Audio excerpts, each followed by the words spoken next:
Ladies and gentlemen, this Aaron Rodgers trade is finally done, set in stone, pen to paper, deal collected, everybody. It is finally done. Look, Jets fans, you should be rejoicing.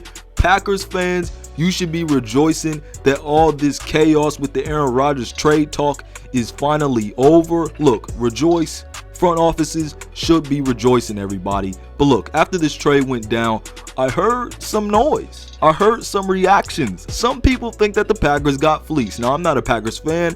I don't give a crap about the Packers. I don't care if they win, as long as they're not playing against my team. I don't care if they lose. I have no emotional attachment to the Packers.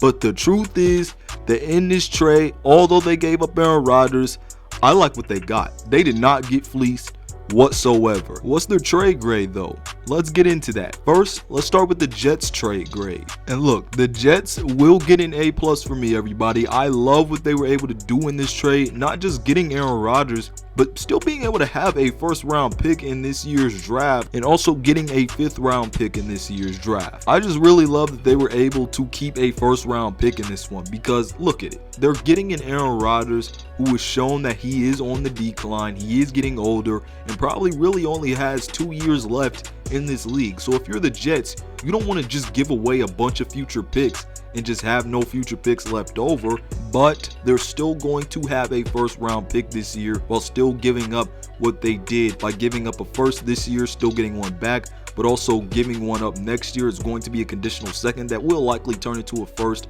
and then they'll give up a 2nd-round pick this year and a 6th-round pick this year. So they gave up assets for the future, but they also got an asset back for the future while getting an Aaron Rodgers who you hope has promise in the situation he is in, but you realize he is old, he is declining, and he doesn't have much time left in this league. Not only that, but just the basics. To get Aaron Rodgers in this situation is just going to be so dope for this team, man. Look, although he did show he was on the decline last year, I think when you have a guy as talented as Aaron Rodgers in the situation he is in with the Jets, I think they are going to see some surefire improvements from last year and really be a good playoff contender, maybe even a Super Bowl contender here in 2023. You have a better receiving core, you have a better offensive line, you have a good coach, and you have a better defense than you did last year with the Packers. So I think Aaron Rodgers, knowing who he is, knowing what he can do when he is in a good situation, is put into a great potential opportunity here.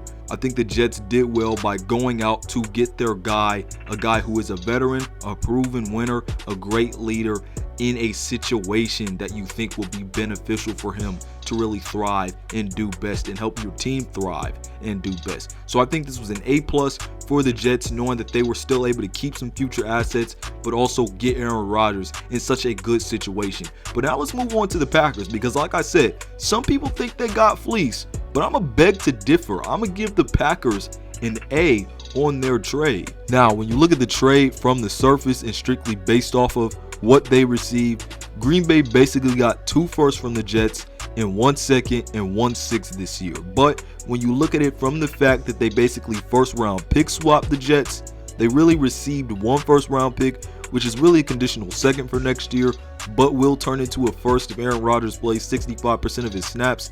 And then obviously they got a 2nd this year and a 6th this year. So basically it's the Packers moving up 2 spots, getting a 1st, a 2nd, and a 6th. And ladies and gentlemen, I think this is fair compensation for Aaron Rodgers. I know a lot of you don't, but look, it is, and it's sensible and it's clear. He's older, he's declining, and you can just not tell me that after the year that he had last year and the age that he is worth 2 first-round picks and a 2nd, which is what the Packers would have gotten in net compensation if they didn't pick swap this year's first-round picks with the Jets. Like I said, I don't think it would necessarily be fair if the Jets gave up 3 high-value draft picks and didn't at least swap one of those while getting an aging Aaron Rodgers who will be out of the league in a year or 2. I just think it would be horrible for the Jets' future. I know it. Everybody knows it, people. So I think the Packers being able to get a net compensation of 1 first-round pick, 1 second, and still being able to move up 2 spots in the draft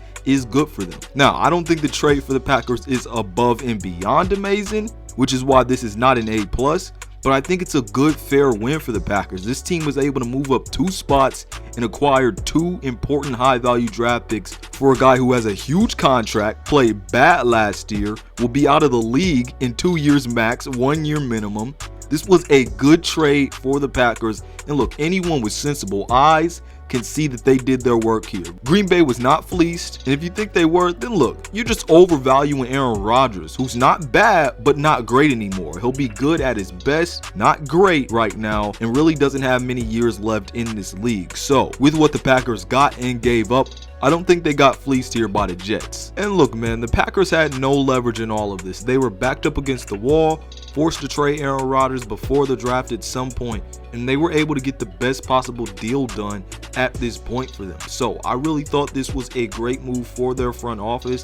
I think they got incredible future assets for an old guy who's declining, but maybe could do better in a better scenery, but we'll see. I think it's a good trade for the Packers. I think it's a good trade, maybe great trade for the Jets, everybody. But tell me what you think down in the comment section below. What's your grade for the Packers? What's your grade for the Jets? Tell me down there in the comment section below, everybody. This is it for me. Just want to let you know that Jesus loves you, everybody. Other than that, this has been Malik Hicks, aka the Ranker of the Ultimate Sports TV, signing off. Peace out, and I'll see you on the other side. Peace.